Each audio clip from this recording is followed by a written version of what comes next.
Today is December the 26th, 2025.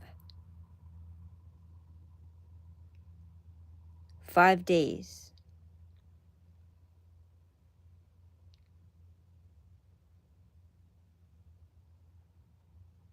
6 days. Until a new year begins, according to this Gregorian Julius calendar, which is which. Most all my life I was writing from what I was taught. The disappointment of all of it is having to sit alone and relearn by the Lord's ways.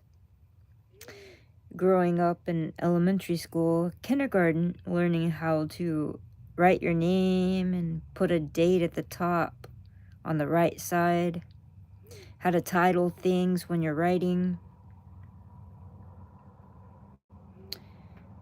how to document for important testing papers. Those were the things we did 40-something years ago. I don't think they're doing that now in the age of computers.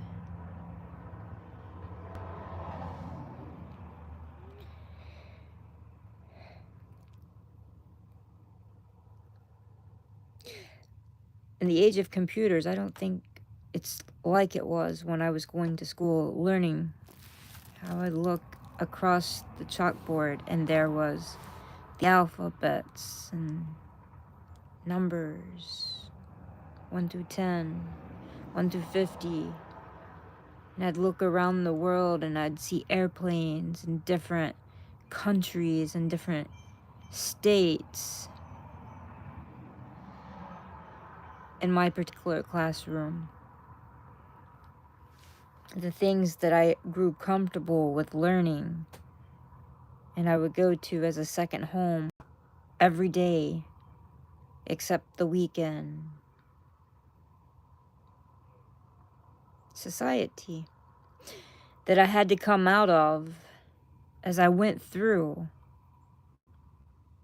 at least 10 years.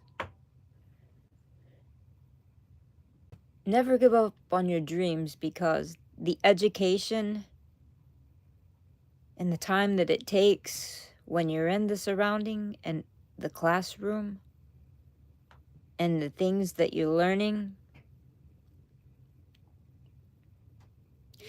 they're a stepping stone, I'm pretty certain, of things yet come, yet which remain. Never give up on your dreams because everything that I went through was a season, yes, just like it was in 1985, going to elementary school and learning how to act, how to be. And my particular sex, as a female, as a girl, how to be. So never give up on your dreams. Because when you're going through the act of all of these things, even though I had to come out of all the things that I learned, because I realized that everything that I went through was a stepping stone. Everything I was able to accomplish was a dream. It started out with a thought. While going to school and looking at the states all the way around my 50 or 60 by 50 room full of schoolmates, classmates, kids, maybe 30 in my class in those days.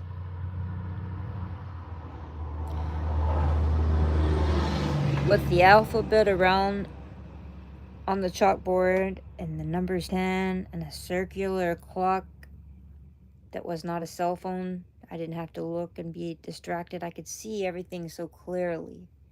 And I could sit and I could daydream at the states that were before me. That's California. That's New York. That's what that state looks like. They were separated, and maybe they were alphabetized across the room and around the room and as a border of the wall. And I can imagine being in Texas in those days, where I would be going and what did I want to see and what did I want to explore and discover as a little girl sitting in that classroom. It was called a daydream, and I would often be in a daydream as I would look out the window and I would see birds flying into the tops of the tree.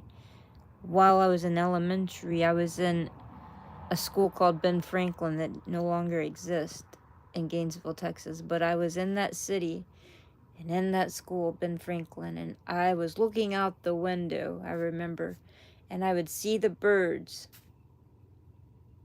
I would see the birds come and land in the tree, hanging out. They weren't in school. And it would put me into another dream. And those dreams and those times, while the teacher was talking, I would be somewhere else. I think in times like Enoch, people could get raptured that way. I would be somewhere else or translated in a dream. But every single one of those dreams of where I was at when I was little would come to pass. By the time I was in the 9th grade, I'd already moved to a different location. But I saw myself with the basketball, playing basketball in real life, in a dream. That did happen. I was number 45 and also number 54. 9th grade and 10th grade. An Allen Eagle.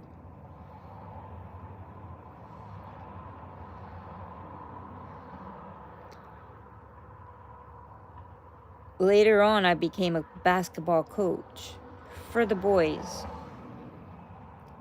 Not professional, obviously, but for the young boys in my city. I taught them how to play. I coached them. I cared. I nurtured them. I showed them play moves. I showed them things that I had learned. I took the time. I didn't get paid for that, but it was so much fun in those days. I enjoyed every single minute of it. That was a dream that came to pass. And somewhere along those lines, unpaid, it planted seeds in those that were on the team. As I got older, I did fall in love, but it was with somebody that nobody would ever think that should have been for a girl to have. I was pushed away, but it was still a dream that came to pass. It wasn't accepted, though. It was in the dark. But if it was in the dark, my face was happy. It was content. It went along those borders of the wall to most and many of those places by car. When I was a kid, I could see those things happening. I didn't know exactly, but most of those things did happen while I was in love. And many would say it would be in the dark. I wasn't accepted. So much so that I was in the dark while trying to rescue the love of my life out of a situation because of the world is so bright. I was in the dark. The world's so bright, and you could make lots of money if you're on the Epstein Island in those days. I don't believe the love of my life was there, but I do believe encounters and money, private jets, they can fly anywhere. So she said. From California, multimillionaires would fly in. I was in the dark. I wasn't accepted. I was taken care of, though. While I hurt, it was just a dream, but it happened. I was in the dark. I was in the dark, trying to get a real estate license, studying, while working a job in the middle of the night while everybody else was asleep for 2.5 years. I was up, studying, hoping, and everybody else's eyes were shut. Still, no one cared for me.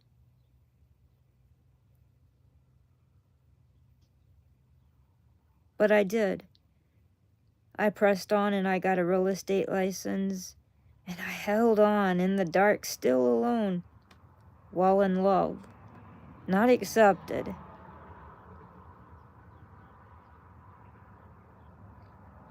Not understanding, I pressed on, and righteously I held on to a real estate license that I didn't make anything out of, except to pay the mandatory education and the realtor fee.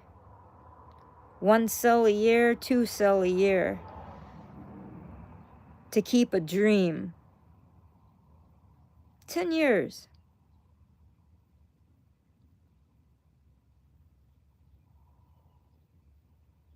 So much love in my heart. Misunderstood, not loved, and rejected for what I chose. What I chose to love. I wonder what Jesus felt like on the cross when God chose to love the world. To watch his son on the cross take his last breath for doing everything right. A blameless man. But this ain't about Jesus. This is about Shiloh, a sinner, trying to do the right things in a world that's so perfect that would never understand a woman like me, dressed up like the sun, given birth to peace. Never lose sight of your dream. Dreams do happen. Sometimes you have to sit in the dark. And while you press on, it's very painful. Nobody could understand, yet everybody needs the light. Everybody needs that same peace. Without that peace, it's total darkness. The light of the world is brighter than anyone can actually understand. But true love comes with repentance and forgiveness, the mercy seat of I am. If anybody could understand what it felt like to deliver a child, even yet I don't know. But the pain and suffering that I sit in from the torture of the world, it lacks the joy that I know. Yet I'm not understood. I'm not accepted. I'm pushed away. I'm laughed at for being different. I look different. But it's all the things that I can see, that I imagine by a dream.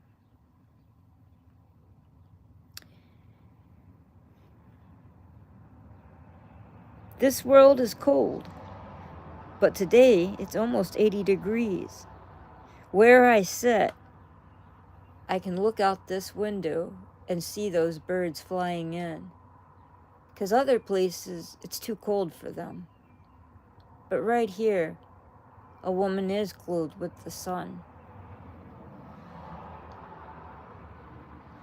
Others will be so angry and jealous that their God doesn't rule the world. When Cain took away Abel, the blood cried out. Targets were set as snares or traps that men will fall into. They've set themselves for what they did not know. When you have love, leave it alone. But in a world where love is too bright for those that don't know the true light, it's ripped apart. The only love that men and women know is when it's put together as helpers, something they could put under one another. A twisted game. A woman can't find a good man because a good man can't find a good woman. Doesn't make sense to somebody that's never been truly seen for the dreams.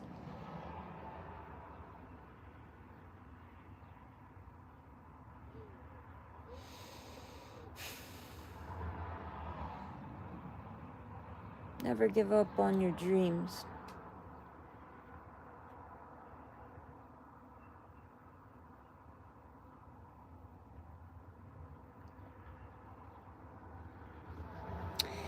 I sit and I look at this reflection that you see, but when I look at it, it stares back at me in truth.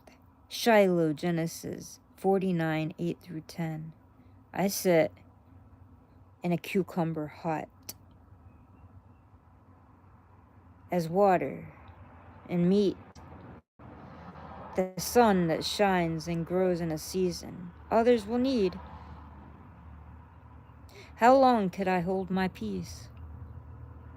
If I cover myself because the dark chose not to see, it's bright outside as the light will shine on a cucumber hut and grow in a season.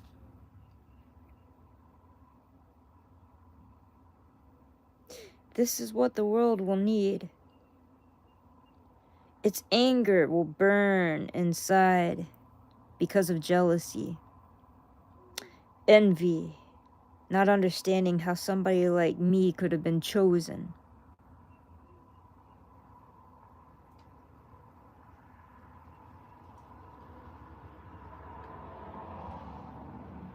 How long could I look at my peace? How long could I hold my peace?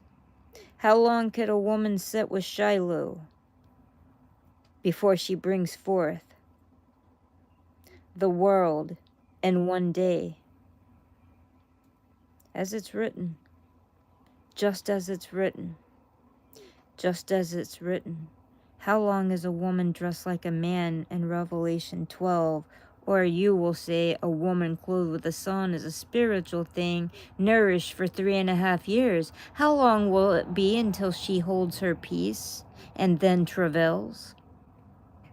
How long will she watch from a cucumber hut in a field?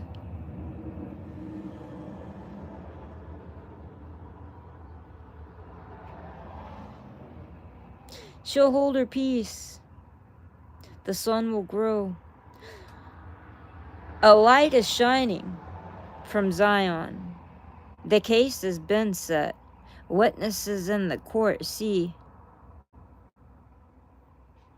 The verdict is given. How many will agree to the Lord of hosts, the one who is just, to what he is doing? How many? Because others will fall to shame. And that count comes from the Lord as well. After all, it is the Lord that makes the destroyer, and that no weapon formed against a woman shall prosper. That woman has a lot of children, but she never gave birth. Because of dreams, her child was caught up. Because of everything she could see, bright as the future and the stars, but clothed as the righteousness of the sun, that has healing in his wings, Shiloh stares back, as you will see a reflection of numbers, and who knows what it says until you understand.